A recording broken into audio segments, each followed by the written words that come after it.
And now, as we go to break, I can tell you, Underdog has put the period on this discussion with this, that Draymond, you've had 43 of those games with more turnovers than made field goals. That is tied for the most since what year?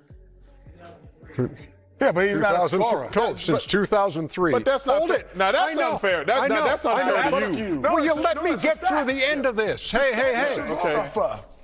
Tied with Kendrick Perkins for the most. Oh, come on. You ain't even have to go that far. Hey, man, I never punched down.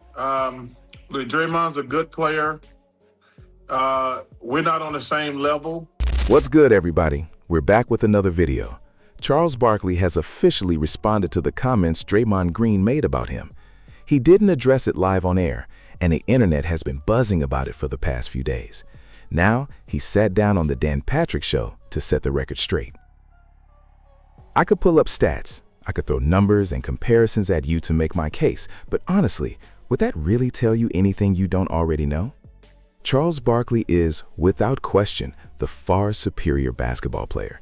Draymond knows it, every serious basketball mind knows it, his own Warriors teammates know it. Now, Chuck has always been outspoken.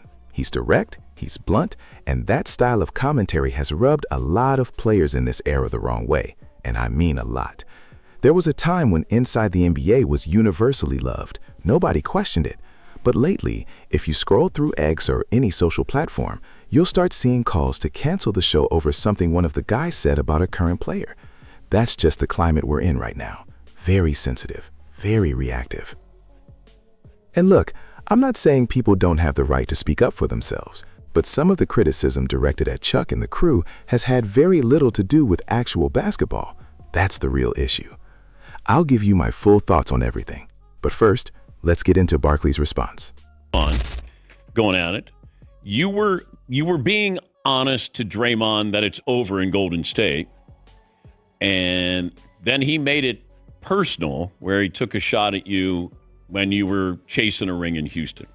How did it go when you go to commercial break after something like that or the rest of the night?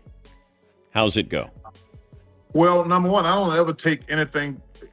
You can never take personal shots at guys. You know, I've said that in my 26 years. My critiques of every player or coach is only about the situation.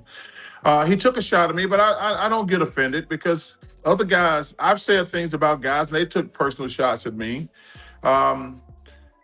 It's so funny. Last time you had me on the show, I told you I regretted those Rocket years, especially the last two, which I sucked as a player. But I wouldn't turn down no free money. I had 2 years. I had 2 years left on my contract, and I had but you that can money. say it though, Charles. That my issue with Draymond, if he wants to do this, be in TV, is get a sense of humor. He takes everything personally. You were just saying, look, it's over with the Warriors, and now he can't say it, but you were just saying it's over, and then he made it personal with you instead of. Well, he made it personal. Listen, man, it's so funny. There's a couple things. The Warriors haven't been relevant for 3 or 4 years. They've been in the play-in. So when you're in the play-in, you're not in the playoffs. You're in the play. That's something Adam Silver. Who I love Adam Silver. I love Adam Silver. But the play-in is something they just made up to have more games to put on a different network. And when you're in the play-in, the Rockets been in, the Warriors been in the play-in, I think, 4 straight years.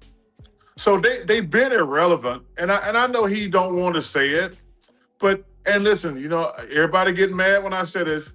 Old people don't get healthy. Old people die, okay? They don't get healthy. The notion that him and Steph gonna get better when they get healthy and being a year older, they're not. They're just gonna get older, Dan. So it's over for Golden State. They had a great run, and he took a personal shot at me, but I'm not sensitive. But yeah, it's been over in Golden State.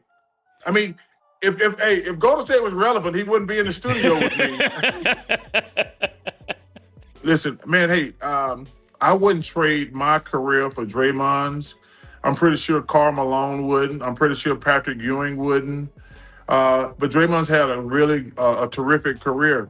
But to think he's on the same level with us as players, you'd have to be crazy to think that. So here's where all of this really stems from.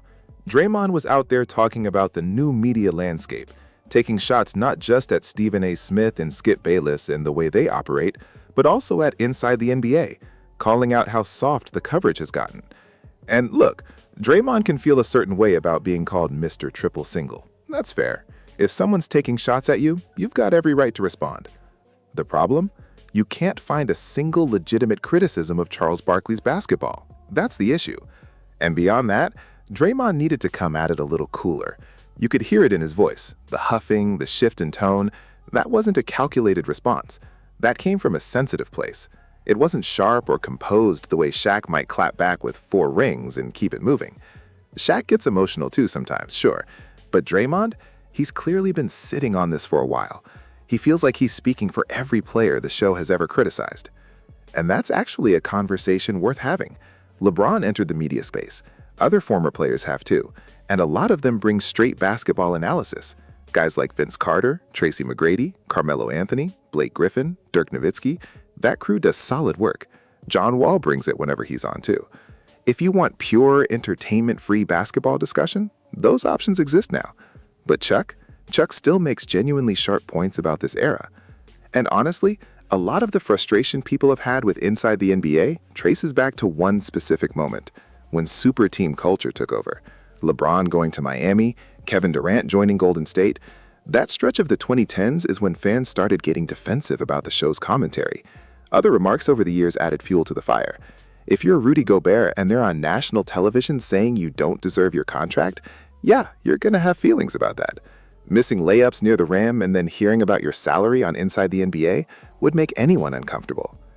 But when it comes to calling this era soft, critiquing super team decisions, or saying a dynasty is finished, the only real answer is to go out and prove them wrong.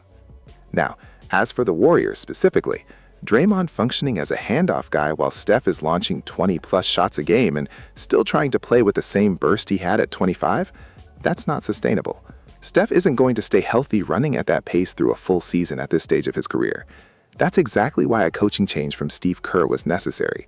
The system needs to evolve around who Steph is now.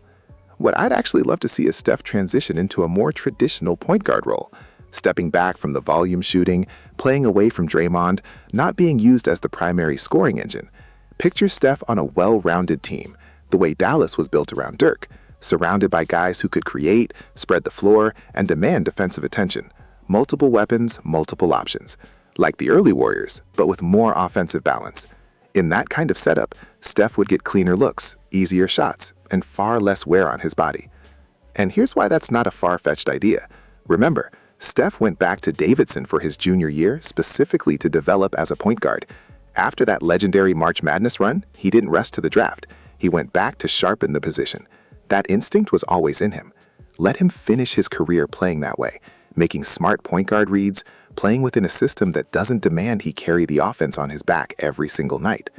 That's ultimately what Chuck has been getting at. The current setup isn't built to win again. And on that point, I agree completely.